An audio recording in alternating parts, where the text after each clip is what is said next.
people, welcome back to my channel, Albert J TV. Football topics time. You know what, I was tempted to do this video in the morning, so I don't know what time I'm going to release it. Maybe tonight, early hours of the morning, tomorrow morning. But yeah, bit to talk about. Anybody obviously who has Twitter, any forms of social media, will have seen the breaking news from Fabrizio Romano and David Ornstein about H.Bellerin. Interest from PSG, figure-wise, they're talking around 25 mil.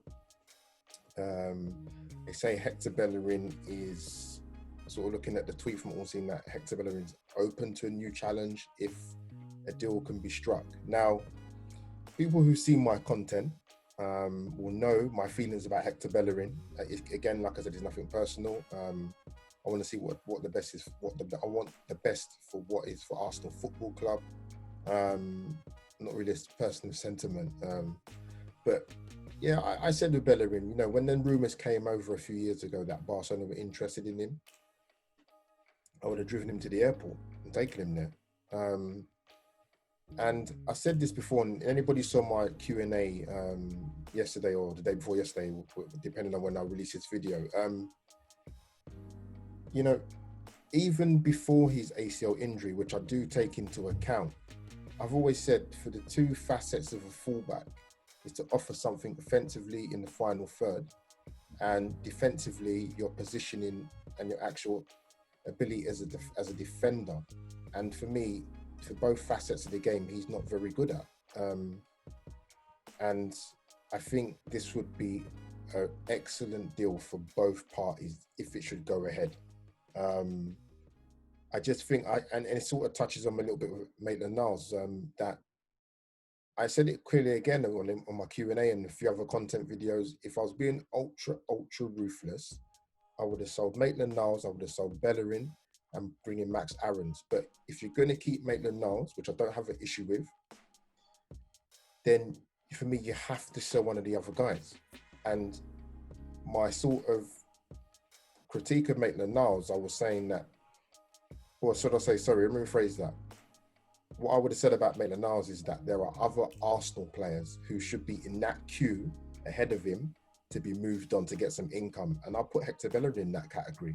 I know some Arsenal fans will be kind of, you know, give Bellerin a chance. But I think he's had, in his time at Arsenal, multiple chances. Yes, broke into the team, fresh, young, good pace. Started his Arsenal career well, but for be honest, the last 2.5 years, yeah, it's not been a good watch from his performances on a lack of consistency basis, and his final ball and his defensive positioning. If you can't do either of those as a fullback, what value is it of you being in the team? I'll have anybody argue with me about that, but I think if the deal happens, 100% best for both parties to move on.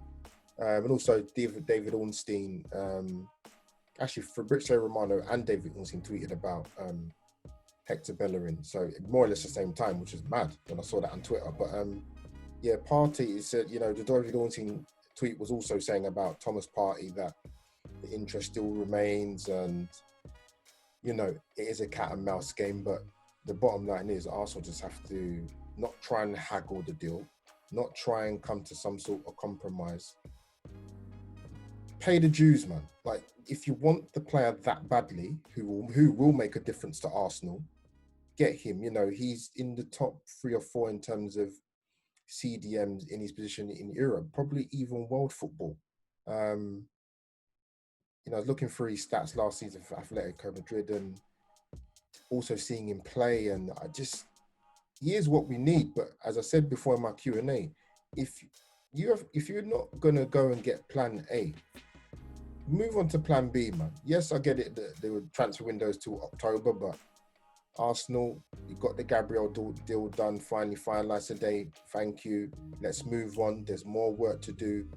You know, let's kick on and move forward. But Thomas Partey, apparently, yep, the interest is still there, which I'm sure there is from other clubs as well. So that's something we kind of knew already. But, you know, when you see it tweeted, I guess it kind of has a bit more weight depending on what source you believe. But And obviously, Ornstein touched upon H.Aouar. Hopefully, I pronounced that right. Hopefully. Someone's got to tell me how to pronounce it, man. Any French gooners, drop in the comments, man. Or at me on Twitter or inbox me, whatever. Yeah, the same discussions are taking place with H.Aouar. I think the thing is, it'd be interesting to see if the deal did happen and if it does go through, how much will it be for? But then Arsenal, like you keep saying, they haven't got enough money. Look, try and sell some of these guys or move these guys on. Like, if you think about it in terms of Arsenal selling players and making money, they don't do very well, man. The only two I can think of at the top of my head, if I'm being honest, is Alex Iwobi, which was 35 million plus, and Oxlade-Chamberlain. In recent years, that's not a lot of income into the club. It's not good enough. So yeah, we'll see with H.Aouar. From what I've seen briefly of his performances for Lyon and what we saw in the Champions League, this guy looks an exciting player. He would definitely help between the linking between the attack and the midfield, and the transition being 1,000,000 times quicker, because it's too, particularly under Emery, the football was ponderous and tedious. The build-up play was too slow, too many touches on the ball. It needs to be better, but we've got the head coach in order to try and do that and implement a system. So hopefully that will happen. So I guess time will tell with Thomas Partey and H.Aouar, and obviously the developments about H.Bellerin. So guys, drop in the comments down below. Tell me your thoughts about Bellerin, particularly because I know amongst the Arsenal fan base, through going to games and talking to fans on social media with Twitter and Instagram, is it 50-50?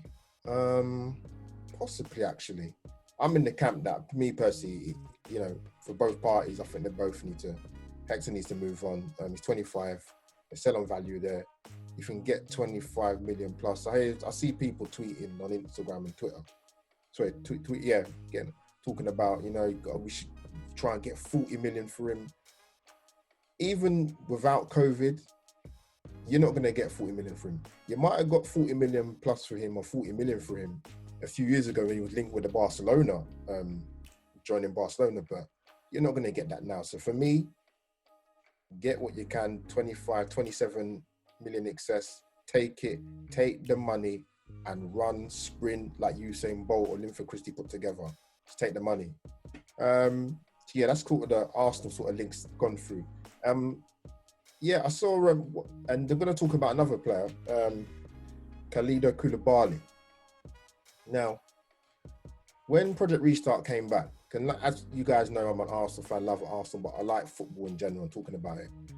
And I said with Man City that if there's one signing they're going to make, they need to break the bank, or not necessarily break the bank, but go all out for Koulibaly. Absolutely 100%. They make one, or they've bought Nathan Ake for 40 million from Bournemouth. They've bought Ferran Torres for just over 20 million. Exciting winger. But yeah, even before them, I said that City need to go and get this guy. So I saw Fabrizio Romano was tweeting that, you know, they're in talks to sign him, but no agreement has been reached. I know Koulibaly is 29, so he's not over the hill, but he's in the prime of his career. And the money Napoli was sort of quoting that they wanted for him, they're taking. I know he's a top centre half. Trust me. When I saw Koulibaly play for Napoli, when I watched Arsenal play in Europa League last season at home, you know, you obviously see it on television how when people play, but when I saw him in the flesh, man, Koulibaly, I mean, Aubameyang, Lacazette, none of the Arsenal players are getting a tune out of him. Man mountain, good on the ball, imposing, physical specimen. Yeah, he is the real deal. And yes, he's 29, and maybe City might be purchasing him at the wrong end of his career, but he's in the prime of his career, not to the end of his career. So I've not known him to have too many injuries, Koulibaly. So if City can get 3-4 years out of him, wow, I mean, that would be a blockbuster signing, irrespective of the money City have got. And, you know, that would be a signing that would fix their central defensive issues tenfold. Give Cancelo the gig at right back. Listen, I think Kyle Walker, personally, for me, for Man City. I think he's been done for about 2-3 years. Yes, his pace gets him out of trouble, but City didn't buy Cancelo to make up the numbers. He's there to take over Walker eventually, and it'd be interesting to see what City do left back wise, because Mendy, I don't think Guardiola can trust him just purely because of the injury record. They've played Zinchenko there. Can't even say his name properly, man. Jesus, maybe dry mouth syndrome. But yeah, if like I said, if City get that done with Koulibaly, wow. That's a statement of intent if I've ever seen it. But yeah, guys, man, you know the drill by now. Click, like, share, subscribe to my content, smash that like button, and also hit that notification button as well. Get me on my social media on Twitter and Instagram. Share my content. So that is me, over and out. Albert JTV. #football topics.